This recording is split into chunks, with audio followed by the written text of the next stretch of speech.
Welcome to Design Your Life and Home with Beauty. This is Diana from thisisdiana.com. What a pleasure to have you here joining me today for a new episode. And today we're going to talk about don't poo-poo the woo-woo and coming out of the spiritual closet. This is a verbal excerpt, if you will, of my book, a memoir called Oddball, a memoir on resilience. As you're joining me here today, let me just give you a little reminder that this is Diana, and Design Your Life is all about designing specifically your life, your home, your workspace, so that there's safety, healing, comfort, joy, and power. Sounds like a lot, but that is what I strive for. So, today, for instance, we're going to be discussing spiritual aspects. But next time we may be discussing something purely associated with a design of a particular space you want to change and transform. Or we might discuss dream and sleep, another one of my passions. So again, I thank you for joining me. I am looking forward to a very fun and exciting show. For instance, we're going to talk about all the woo-woos that we've been told to avoid and how that is part of the spiritual awakening process. And here we go.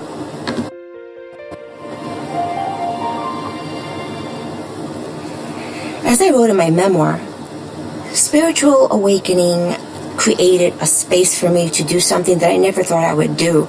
I, like many other people in the United States and the world, grew up in a society and under conditions where I was in an educational institution. I was in a cultural world, being conditioned and trained in certain things, and a religious environment as well.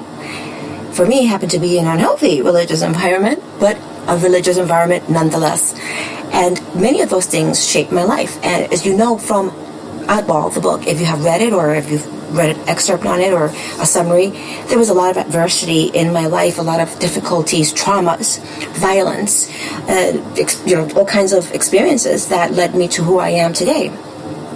I also speak specifically about my spiritual awakening and the triggers that led to that, and how anyone can experience a spiritual awakening through what is known as the dark night of the soul. And that particular trigger can be anything. It could be an accident, it could be a trauma, it could be a loss of a loved one.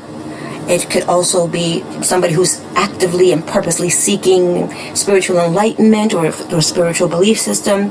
Any of those can lead to this extremely powerful experience of a spiritual awakening. But that's not all.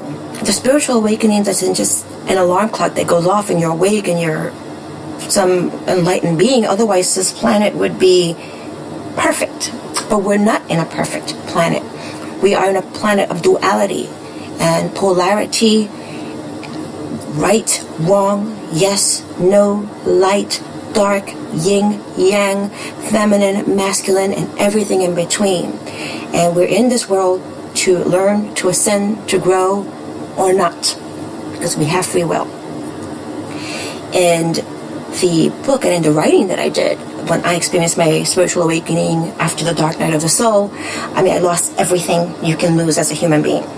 My sense of identity, whether it was my career, whatever finances I had, my sense of self, I was lost in oblivion and limbo, and I got very ill physically and emotionally and spiritually. Slowly but surely, I was able to come out of that and begin the process of healing that goes on to this day, and it's been over 20 years. So the good news is the spiritual awakening is the most wonderful experience I experience as a being, as a soul, as a person. The other hand, it goes on and on. The lessons never end. They get more challenging and they get more interesting, and well, I guess I wouldn't have it any other way. But here we are. If you resonate with this is for you. I believe, like everyone else, that well, like many people, that we're here to experience life in all its many colors and ways. But when I started experiencing and practicing my spiritual awakening and my lessons in this awakening, I came across a lot of different things that made me afraid to share that. I literally went into the spiritual closet and was afraid to share it because I knew there were people out there that were going to attack me. So I kept it all, private, to myself, secret, if you will, until the time came that it was time to share that. And the time was really recently, like not that far from the spiritual awakening process itself. I would say 2 years or so. And it came in the form of me going out there a little bit at a time, kind of tiptoeing out into the social world again, reacquainting myself with New York City since I was away in San Francisco for a few years, and getting to know the city where I was born and raised from a different perspective. And from the perspective where, okay, what can I do here? I'm back. let me get to know my life and my world and my city. And I started with music because it's the one thing that I love more than anything, almost more than anything in the world, other than my animal companions. And I started meeting people that way, and I began singing, and I began to meeting all kinds of interesting characters. And one of the characters I met got me a job singing, but also got me a gig in this corporate party, holiday party. And he wanted me to work as a psychic, and it freaked me out, absolutely freaked me out. I knew from my own spiritual process, from the awakening, from the research, from everything that I had learned and experienced to that point, that you don't dabble with things you don't really understand or can control. As if we can control so much, right? We can control ourselves. Oh yes, we are sovereign, we are free. But we can't control other forces to the degree that we should be playing around with them as lightheartedly as many people do. And I really needed the money. It was cash, and I was, again, newly coming out into this world again. And I took the job, and I did some research, and I wanted to do it as carefully as possible, and I did. I learned a lot that I didn't realize was about, because I grew up in a very religious, strict, very cultish relationship with religion, and then I became purely scientific during my college and graduate school years, and I was then a researcher or scientist, where I was practicing scientism, where I became really obnoxious and a cynic, and if you couldn't show it to me within my senses, my five senses, those beautiful five senses that are limited, then I wouldn't, acknowledge it. Then, of course, I started realizing that was very closed-minded and very limited, and it would detract me from the growth process. So I married the intuitive, the logical, the left brain, the right brain, and I'm still doing that to this day, where I can at least have an open mind as to what is going around in my world and in the world that I share as a consensus with you. So I took the job, and I learned, and it was a crystal ball at the time, but I also got some oracle cards. And again, I was really terrified because, I could just hear the voices, oh my God, what are you doing? That, number one, from the cynic's perspective, that they don't believe in anything except their own existence and physical stuff only. What are you doing, you silly, ridiculous fool, you buffoon? What are you doing? Using these oracle and magical tools, these trinkets. To the other side of the holy ones who say, you are burning in hell. They will send your soul to explode into oblivion. They will tear you apart right there in front of you. They turn from holiness to evil and vicious and violent in a split second. If you don't agree with what they think you should agree with, they claim is the truth. They are failing to realize that you're entitled to free will. You are sovereign. You are free. And the sooner you claim that, the sooner you will ascend. At least that is what I believe from my experience, from the experience of people that resonate with me, that seem to be in the same vibration. That's my experience. However, for those who are this really doesn't resonate with you, then there's no point. I mean, you're just not going to want to find, be interested in this or resonate with it in any way. So I suggest you just stop listening and go listen to something political, religious, or cultural that has nothing to do with this topic. If this does resonate with you, then let me tell you that my purpose is to imbue beauty, truth, and love in anything I do. This is why I call my work Design Your Life and Home with Beauty. It is about elevating, healing, making this polarity a little bit more balanced. I don't know about you, but I know that when we're in any extreme, we become out of balance, we become ill and diseased. Things start going downhill from there. I know that very well, and from many occasions. Because spiritual awakening is not linear. It is a spiral. It is a process. It is convoluted and complicated, but I'm in it. I am in it. I was going to say to win it, but that sounds silly. I am in it until eternity.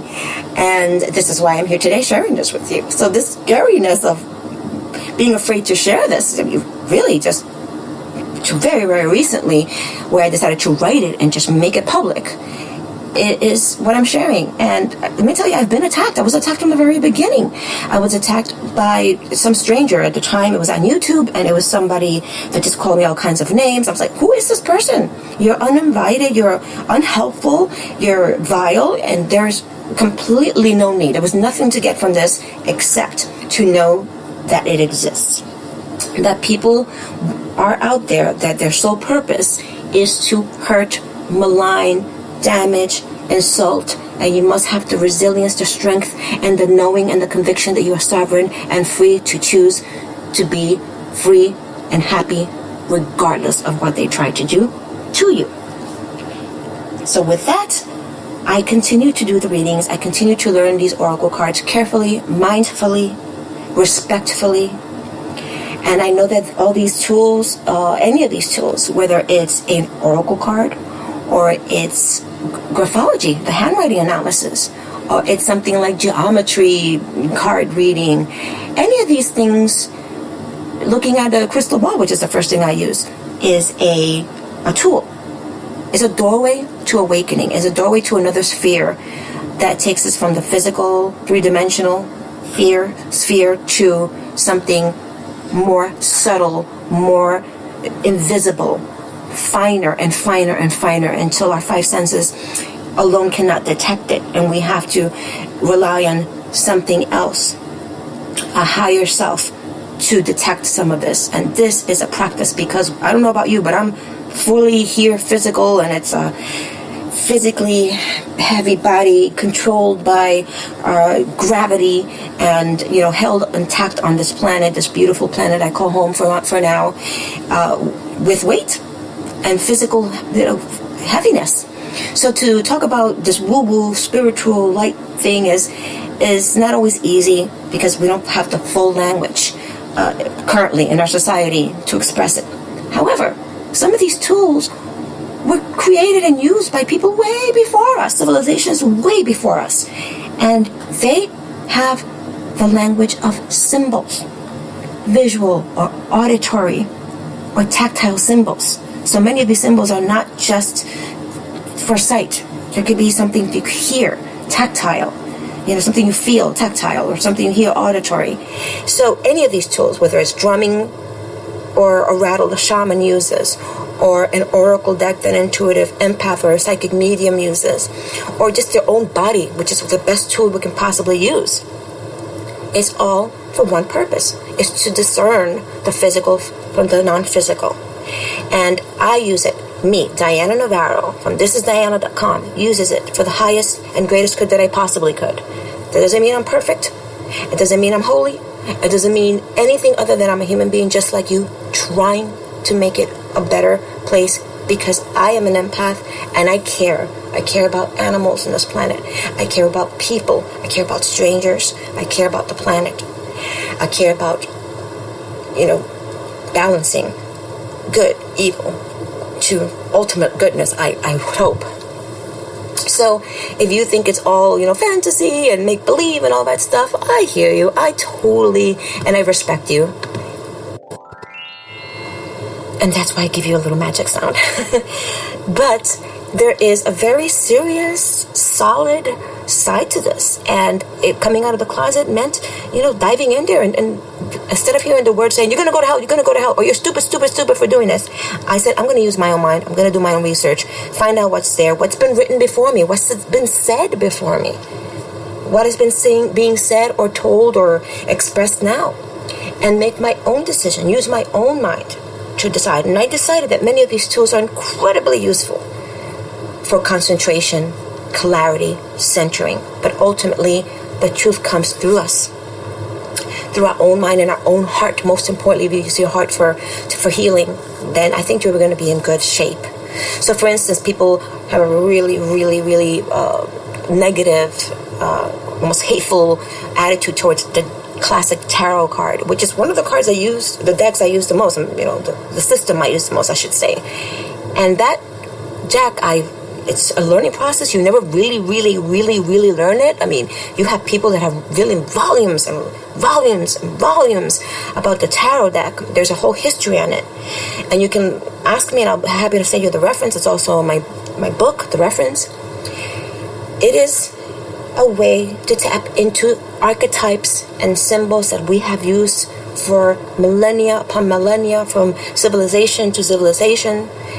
Again, tapping into this thing called polarity and duality, the light, dark, right, yes, female, male, learning, take a chance, restrict, fire, water, air, earth, all these elements, wind, are in these cards. For example, the tarot card, but in other cards as well. There are many, many, many. Not all are as good as others.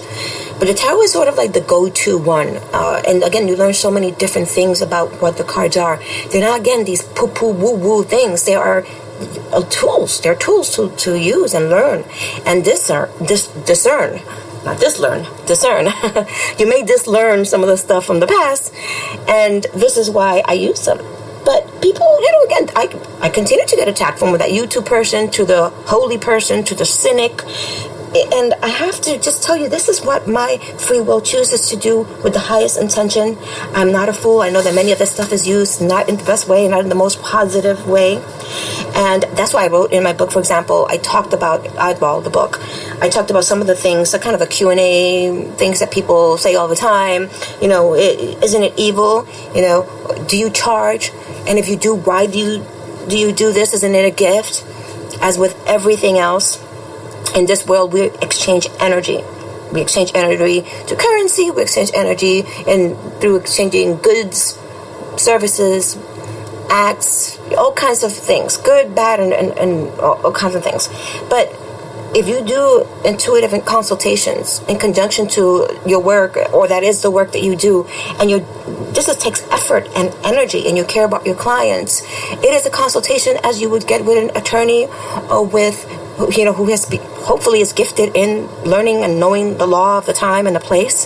The same thing with a medical doctor who is specialized and skilled in medicine of the time and the technology of the time. A scientist that is skilled in whatever field of science they are working in, whether it's chemistry or physics, or whatever field that happens to be their specialty, or with an artist. There may be an artist that paints, an artist that sings, an artist that writes. They have to know their skill, but they need compensation to get the tools to survive, to get food, to pay for their shelter, to make their talent better, to share it. We're in a world where we need marketing. We need to share this information. We just can't work there with a billboard and share it with the world. It's not that easy. So if you do something and you do it trained and you do it intelligently and you do it with heart, soul, and mind and brain, you are going to require some type of compensation to get you through just basic survival. And also, there's nothing wrong with living an abundant life as long as you don't become, greedy, and you share with loved ones and you share with the world. I also get asked all kinds of information about if I do spells, if I read the future. These are things that different people that do intuitive work may or may not use. I personally, I don't do spells for people. I don't do, things that are not resonant with me. And to me, to do spells is messing with free will, in my opinion. So I don't do that. I mean, life is magical. Anyway, things we do, things we engage in, go from mind to physical creation, is magic. The fact that we're here, the flowers come, the sun rises in the morning, that's already magic. If you want to use a little extra magic and design your life in a particular way, if you want to call that a spell, then sure, then that's what I do. Because you are designing, you are creating, you're using your free will to create your space, whether it's in your home or work, or your own body and health, whether you are doing work examining your dreams and sleep work, and how you sleep and where you sleep and the environment of your room and your space. That is, to me, magical, and that is, again, creating spells and rituals, because it's all a matter of semantics and language, but all with the intention for the highest and the greatest good of all, for healing you from trauma, from healing you in a crisis in your life, from moving you from stagnation, from moving you from isolation that you don't want to a sense of communion. And this is the work that I work. This is why I decided to come out of the spiritual closet. If you are in some type of spiritual fear or any other fear as a person of your identity, I know it's frightening, because there are attackers, there are forces out there in the form of people, belief systems, political systems, religious systems that will cause angst, fear, attack, even violence. But seek out the community that is there for you. It is there. It is there. I can help if I possibly can. You can always contact me if you have any questions about whether it's a podcast or an issue or a topic. I am available at thisisdiana.com, just exactly how it sounds, THISISDIANA. And all the social media, it changes, so by the time you see this, there may not be an Instagram anymore, but if you are on Instagram and it exists, it is at Diana Navarro. And you can email, you can text, you can tweet at Diana the Empath. And we can talk and we can explore ways that you can come out of whatever closet or whatever boundaries, unhealthy boundaries, cage, entrapment you may feel. And reclaim your sovereignty and your freedom to exist, your freedom to express yourself, particularly if you're doing it for healing, for the highest good, for the service to others, while of course taking care of yourself in a balanced way. That is my mission. I do it through my design services. I do it through my books that you can find on my website. I do it through this podcast. I do it through whatever references and resources I can share. There's plenty of those on my website as well. This is how I do it.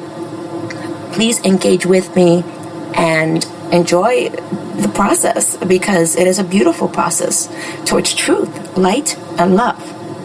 So I thank you so much for joining me, for taking this very precious time to hear this. And I am looking forward to many more broadcasts, whether it's about spiritual awakening, writing, or creating a project of your own. You're doing your own podcast or writing your own book, whether it's about designing your home, your work at home, your whatever environment you may be in, designing it physically with interior design or with feng shui, whether it's about discussing dreams and dream work, one of my biggest passions right now and always, and sleep. This is where I'll be. At thisisdiana.com. Design your life with beauty, in your home with beauty. And please take a deep breath whenever you can. I'll see you again next time. One more thank you for the road for joining me. And I will join you very soon in our next podcast.